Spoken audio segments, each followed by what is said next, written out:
Hello friends, welcome to optimistic studies. Optimistic studies में आप सभी का स्वागत है।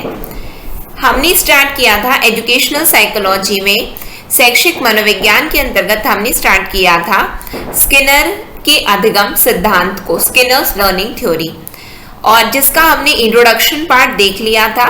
उसके आगे का आज की सेशन में हम कंटिन्यू करेंगे।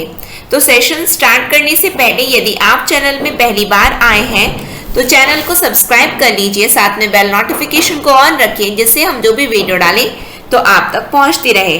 साथ में सेशन यदि आपको अच्छा लगे तो जरूर लाइक कीजिएगा, ज्यादा से ज्यादा लोगों तक शेयर जरूर कीजिए जिससे ज्यादा से ज्यादा लोग इस फ्री क्लास का लाभ ले सके। तो चलिए फिर हम अपनी क्लास को स्टार्ट करते हैं। क्लास को स्टार्ट करने से पहले आप लोगों को एक इम्पॉर्टेंट इंफॉर्मेशन देनी थी, और वो इंफॉर्मेशन ये है कि हमारी ऑप्टिमिस्टिक स्टडीज के मोबाइल ऐप में अप टू 80% का डिस्काउंट ऑफर चल रहा है, जो कि स्टार्ट किया गया था 22 तारीख से 28 तारीख तक ये ऑफर था। और जैसा कि आप सभी जानते हैं कि आज की डेट कितनी है, तो आज है 27 तारीख। तो 27 और 28 केवल, यदि ओवरऑल आप देखोगे तो केवल 28 तारीख ही आपके पास है। तो ये ऑफर जो है केवल अब अंतिम एक दिन बचे हुए हैं, जहां पे आपको सभी कोर्स, जितने भी कोर्स हमारे ऑप्टिमिस्टिक स्टडीज के मोबाइल ऐप में चल रहे हैं उनमें आपको अप टू 80% का डिस्काउंट ऑफर किया गया है। तो यदि आप इच्छुक हैं, जैसे कि आप कोर्स की बात करें तो शिक्षक भर्ती के अंतर्गत हमारे मोबाइल ऐप में व्याख्याता का कोर्स चल रहा है। व्याख्याता के अंतर्गत मैथ्स और इंग्लिश सब्जेक्ट पढ़ाया जा रहा है। सहायक शिक्षक का कोर्स चल रहा है, शिक्षक का चल रहा है। और यदि आप सीजीपीएससी के लिए तैयारी कर रहे हैं तो सीजीपीएससी का कोर्स चल रहा है। सीजी व्यापम का कोर्स चल रहा है। सीजी व्यापम के अंतर्गत जितने भी एग्जाम होते हैं वो सभी का कोर्स चल रहा है। साथ में एबीईओ पेपर 1 पेपर 2 का कोर्स है, एडीईओ का कोर्स है। तो यदि इनमें से आप किसी भी एग्जाम के लिए प्रिपेयर कर रहे हैं तो आप निश्चित रूप से हमारे ऑप्टिमिस्टिक स्टडीज के मोबाइल ऐप में ये जो 80% तक का डिस्काउंट है इसका लाभ जरूर लीजिए, क्योंकि ये ऑफर रखा ही आप लोगों के लिए जाता है। क्योंकि बहुत सारे स्टूडेंट्स होते हैं जो कि अफोर्डेबिलिटी के क्राइटेरिया में आ जाते हैं कि हमसे अफोर्ड नहीं हो पा रहा है, हमें परचेज तो करना है बट हम अफोर्ड नहीं कर पा रहे, तो आप लोगों के लिए ही ये प्राइस जो है कम किया जाता है। तो इसका लाभ जरूर लीजिए। और अंतिम जो सबसे इंपॉर्टेंट बात है वो ये है कि अंतिम एक दिन ही केवल शेष है, तो कहीं ये ऑफर आपके हाथ से निकल ना जाए, तो वो ऑफर सही समय तक आप लोगों तक पहुंच सके। तो इसलिए आप ये कोर्स का लाभ जरूर लीजिए। और अधिक जानकारी के लिए आप हमसे संपर्क कर सकते हैं 9584 532690। इस नंबर पर आप हमसे संपर्क कर सकते हैं, या फिर आप डायरेक्टली हमारे ऑप्टिमिस्टिक स्टडीज के मोबाइल ऐप को डाउनलोड कर लीजिए।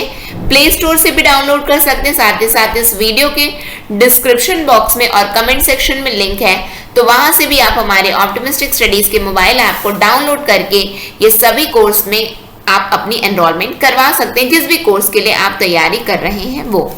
ठीक है, तो ये जानकारी रही है।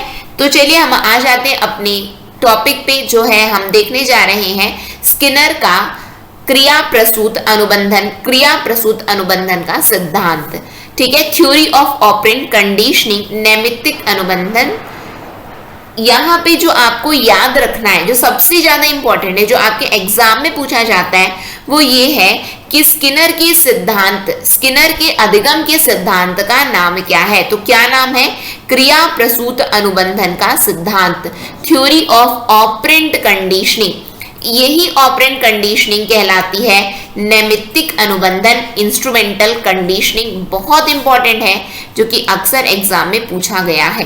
ठीक, तो यहाँ पे यदि हम बात करते हैं कि आखिरकार क्रिया प्रसूत का अर्थ क्या होता है, what is the meaning of, जिसको हम बोलते हैं क्रिया प्रसूत अनुबंधन। साथ ही साथ इसको हिंदी में यदि आप बात करें तो इसे कहा जाता है सक्रिय अनुबंधन। क्या कहा जाता है? सक्रिय अनुबंधन भी नाम दिया जाता है। तो सक्रिय अनुबंधन, तो पहले आप ये जानिए कि सक्रिय अनुबंधन का अर्थ क्या होता है। तो सक्रिय अनुबंधन का अर्थ होता है जो व्यवहार जानबूझकर किए जाते हैं, जो व्यवहार जानबूझकर किए जाते हैं उन्हें ही हम सक्रिय अनुबंधन कहते हैं।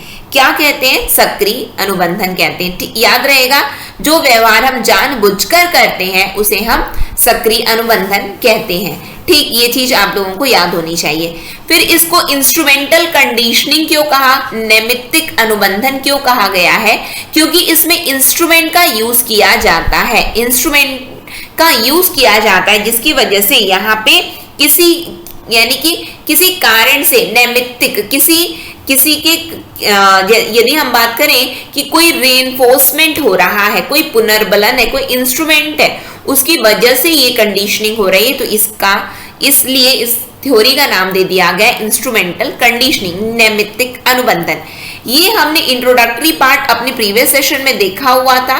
चैनल में प्लेलिस्ट बनी हुई है एजुकेशनल साइकोलॉजी नाम से, यदि आपने अटेंड नहीं किया तो उस प्लेलिस्ट में जाकर के आप इसके प्रीवियस सेशन को जरूर अटेंड कीजिए, तो आपको एक आइडिया जरूर हो जाएगा। तो हमने ये जाना था कि स्किनर ने एक बॉक्स का प्रयोग किया था। स्किनर ने इस बॉक्स में किसको अंदर रखा था?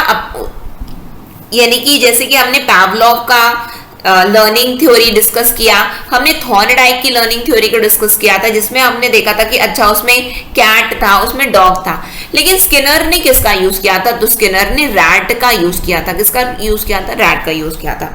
देखो, याद रखना कि आपसे पूछा जा सकता है कि स्किनर ने किसका प्रयोग यानी कि किन पर अपना प्रयोग किया, तो दो चीजें याद रखना। स्किनर ने चूहा का यानी कि चूहे पर प्रयोग किया था, और दूसरा ये था कबूतर पर भी इन्होंने प्रयोग किया था, पिजन जिसको हम बोलते हैं। ठीक है, पिजन। सेम चीज जो इन्होंने चूहे के साथ में किया था वही चीज कबूतर के साथ में भी किया गया था। यानी कि जिस तरीके से इस बॉक्स के अंतर्गत आप देख रहे हैं ये बॉक्स, तो इसमें चूहे को स्किनर ने क्या किया था? चूहे को इसमें बंद कर दिया था। चूहे को बंद किया गया था, लेकिन चूहा फ्री था, यानी कि वो बॉक्स में घूम सकता था, जहां इच्छा वहां पे घूम सकता था। हमने जब डॉग का देखा, कैट का देखा, तो डॉग वहां पे बांध दिया गया था, वो फ्रीली मूव नहीं कर सकता था। यहाँ पे ये फ्रीली मूव कर सकता है। ठीक है, ये चीज को याद रखना। अब ये जो कोई भी यहाँ पे चूहा है, एक बॉक्स के अंदर इसको बंद किया गया, ये फ्रीली घूम रहा है। अब वो फ्रीली घूम रहा है तो वो यहाँ वहां हाथ पैर अपना मार रहा है। हाथ पैर मारते मारते वो इस लीवर पर अपना हाथ मारता है। जब वो इस पर हाथ मारता है, अब लीवर आप सिंपल समझ सकते हो कि एक बटन है। एकदम नॉर्मल भाषा में यदि हम समझे तो इस बटन पर उसने अपना हाथ मारा। जैसे ही वो हाथ मारता है तो स्किनर क्या करते हैं, उसको जो है, ये जो आप नलिका देख रहे हो टू फूड डिस्पेंस, तो इस नलिका से जो है जैसे इसका हाथ इसमें लगता है, यहाँ से इसके लिए भोजन आ जाता है। इसको पता नहीं है कि मैं ये इसको दबा रहा हूं तो भोजन आ रहा है। इसने रेस्पॉन्स पहले दिया, चूहे ने रेस्पॉन्स पहले दिया, यानी कि अनुक्रिया पहले हो गई है। क्या हुआ है? अनुक्रिया पहले हो गई। यहाँ पे कोई उद्दीपक है क्या? नहीं है, स्टिमुलस तो कोई है नहीं।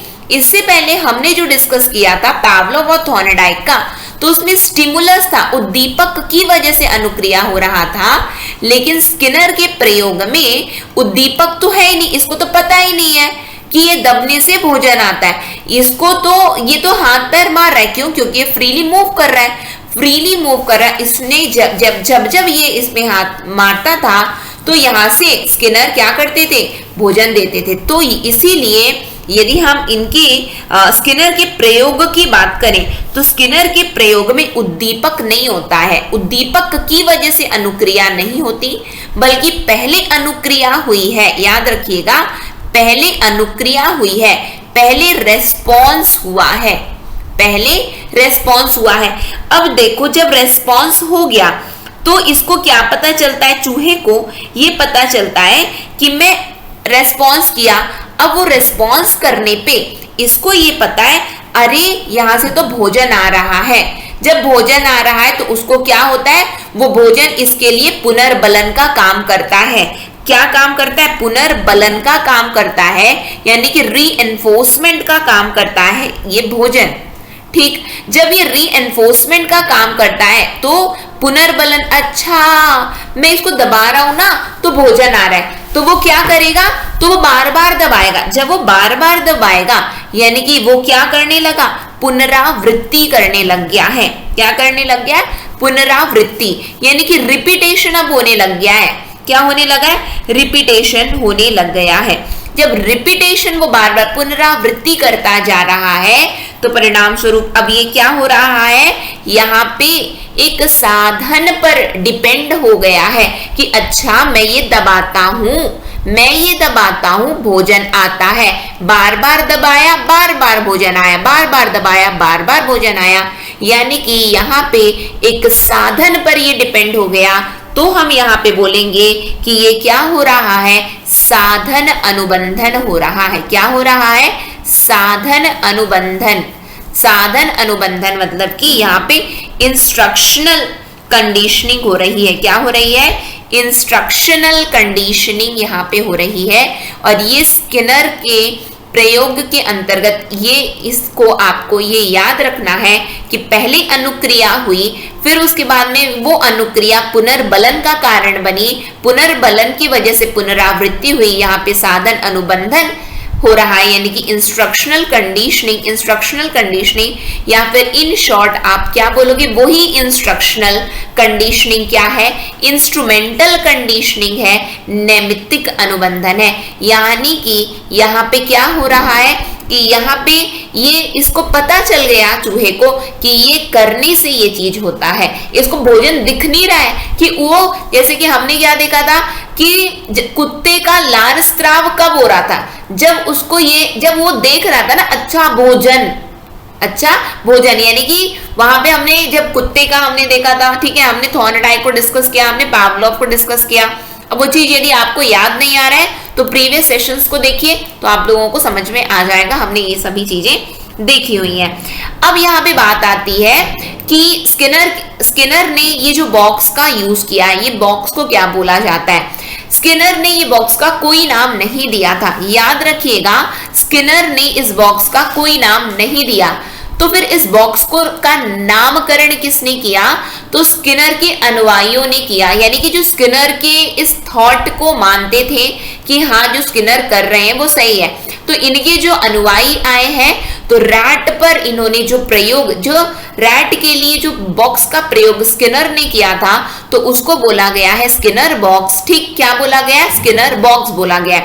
कबूतर पर प्रयोग के लिए स्किनर ने जो बॉक्स का यूज किया था तो उसको बोला जाता है पिजन बॉक्स। क्या बोला जाता है, पिजन बॉक्स। एग्जाम में आपसे पूछा जा सकता है कि पिजन बॉक्स और स्किनर बॉक्स किसे कहा जाता है, तो स्किनर बॉक्स जो चूहे के लिए बॉक्स यूज हुआ था उसे कहा जाता है, पिजन बॉक्स जो कबूतर के लिए यूज किया गया था। जो आप अभी जो रैट कर रहा है वही चीज पिजन भी करता है, कबूतर भी करता है, और वैसा ही यानी कि ये लीवर वो दबाता है, चोंच मारता है, दबता है तो वहां से भोजन आता है, तो यानी कि अनुक्रिया पहले होती है, अनुक्रिया पुनर्बलन का कारण बनती है, पुनर्बलन से रिपीटेशन होता है और यही साधन अनुबंधन हो जाता है।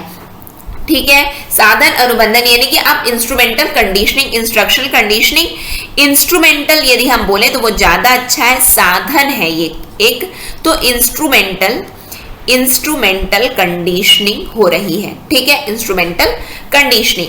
अब यहाँ पे हम आ जाते हैं सक्रिय अनुबंधन में पुनर्बलन, यानी कि रीएनफोर्समेंट इन ऑपरेंट कंडीशनिंग। ये हो रहा है ना, क्या हो रहा है, ये रीएनफोर्समेंट हो रहा है, रेस्पॉन्स का कारण किसका बना, रीएनफोर्समेंट का।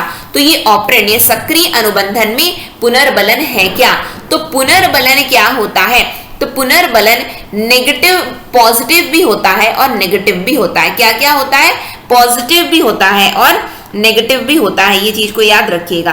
ठीक, और ये जो यदि हम बात कर रहे हैं पुनर्बलन जो होता है, पुनर्बलन आंशिक भी होता है। क्या होता है, आंशिक पुनर्बलन होता है, जिसको हम पार्शियल रीएनफोर्समेंट बोलते हैं। क्या बोलते हैं हम, पार्शियल रीएनफोर्समेंट बोलते हैं। ठीक, और एक कौन सा होता है, और एक होता है कंटिन्यूअस रीएनफोर्समेंट। पहला वाला आंशिक पार्शियल रीएनफोर्समेंट, दूसरा वाला सतत पुनर्बलन जिसको हम बोलते हैं सतत पुनर्बलन, या फिर हम बोलेंगे कॉन्टिन्यूअस रीएनफोर्समेंट, कॉन्टिन्यूअस रीएनफोर्समेंट। अब ये चीजें क्या होती है, ये चीजें ऐसी होती हैं, देखो आंशिक पुनर्बलन, आंशिक पुनर्बलन मतलब कि कोई बच्चा यदि क्लास में कोई अच्छे नंबर लाया है, अच्छे नंबर लाया, आपने उसकी कॉपी में क्या लिख दिया, वेरी गुड लिख दिया, ठीक है। या फिर किसी बच्चे ने अपना होमवर्क करके आया है, आपने वेरी गुड लिख दिया, बिल्कुल ठीक है। डेली डेली अब वो वेरी गुड उसके लिए एक पुनर्बलन का काम कर रहा है कि नहीं देखो मैं होमवर्क करके गया ना, मुझे ना वेरी गुड मिला, अब मैं डेली डेली करके जाऊंगा। डेली डेली करके आ रहे हैं, अच्छी बात है, रीएनफोर्समेंट, वो पुनर्बलन का काम कर रहे हैं। डेली डेली जब आप very good very good very good लिखोगे, वो तो एकदम कॉमन हो गया बच्चे के लिए, कॉमन हो गया तो वेरी गुड की तो अब कीमत ही नहीं है, वेरी गुड की अब कीमत ही नहीं है। तो ये क्या है, तो आपको ये चीज याद रखना है, स्किनर ने ये माना कि आंशिक पुनर्बलन अच्छा होता है इन कंपैरिजन टू सतत पुनर्बलन, यानी कि very good daily daily daily daily आप दे रहे हो, वैल्यू ही नहीं रह गई वेरी गुड की, कभी कभार दिया गया, पहले जब शुरू किया गया अच्छी बात है, पुनर्बलन का काम किया वो, लेकिन देते देते देते आदत हो गई, अरे वेरी गुड तो मिलता ही है अपने को, शाबाश, यानी कि कुछ अच्छा काम किसी ने, अब कोई बच्चा यानी कि अपना होमवर्क करके नहीं आ रहा है, अब वो उस दिन करके आया है, आप बहुत एकदम तारीफ कर दो, शाबाश, बच्चा खुश हो गया, अरे वाह, मतलब कि देखो जो रोज मुझे डांट पड़ती थी, आज मैं होमवर्क करके गया, मुझे तो टीचर ने बड़ा मतलब कि मेरी शाबाशी, मतलब मुझे शाबाशी मिली है, वो उसके लिए पुनर्बलन का काम किया है वहां पे। लेकिन आप रोज वाह बहुत बढ़िया बहुत बढ़िया बहुत, अब बहुत बढ़िया की आपकी कीमत नहीं रह गई। इसीलिए स्किनर ने कहा कि जो पुनर्बलन होता है ना, दो प्रकार का होता है, एक होता है आंशिक, दूसरा होता है सतत। सतत पुनर्बलन यानी कि daily daily daily daily continuous reinforcement अच्छा नहीं माना गया है, और जो आंशिक पुनर्बलन है वो अच्छा माना जाता है, ठीक, याद रहेगा। फिर उसके बाद में आता है क्या, यही पुनर्बलन के अंतर्गत और भी चीजें आती हैं, एक होता है पॉजिटिव रीएनफोर्समेंट और दूसरा होता है नेगेटिव रीएनफोर्समेंट, यानी कि नैमित्तिक अनुबंधन, सक्रिय अनुबंधन या संक्रियात्मक अनुबंधन, नाम सबका याद रखना, इसी तरीके से पूछा जाता है, एग्जैक्टली ये सब वर्ड यूज किए जाते हैं, ठीक। में प्रबलनों यानी कि पुनर्बलन की बात हो रही है ना, प्रबलनों की विशेष भूमिका होती है, जैसे उचित या सही व्यवहार, उचित या सही व्यवहार मतलब अनुक्रिया किए जाने पर, कोई भी रेस्पॉन्स किए जाने पर धनात्मक पुनर्बलन की आपूर्ति की जाती है, या अनुचित व्यवहार किए जाने पर नकारात्मक उद्दीपक दंड का उपयोग किया जाता है ताकि उसकी पुनरावृत्ति ना हो सके। इसका क्या मतलब हुआ, इसका ये मतलब हुआ कि यदि किसी ने कुछ अच्छा काम किया, आपने शाबाशी दे दी, आपने जब शाबाशी दे दी तो वो क्या है, तो वो पुनर्बलन है। कैसा पुनर्बलन, धनात्मक है, वो पॉजिटिव रीएनफोर्समेंट है कि वाह मैं ना होमवर्क करके जाता हूं तो मुझे मेरी ना पूरी क्लास के सामने मेरी तारीफ होती है, ठीक, बिल्कुल सही है। फिर हम मान करके चलते हैं कोई अनुचित व्यवहार कर रहा है, अनुचित व्यवहार कैसा कर रहा है कि आपने होमवर्क दिया, बच्चा होमवर्क करके नहीं आया, बच्चा होमवर्क करके नहीं आया, आपने पढ़ने के लिए बोला, बच्चा पढ़ के नहीं आया, बच्चा पढ़ के जब नहीं आया है, आपने पूरा जब तक आपकी पीरियड रही है आपने उसको दंड दे दिया, आपने उसको हाथ ऊपर करके खड़ा करवा दिया, तो उसको ये लगा अरे यार इतना छोटा सा तो था, एक पेज का था, पढ़ लेता तो सही होता, बेफालतू का पूरी क्लास में हाथ ऊपर करके खड़ा रह गया, तो वो दंड है।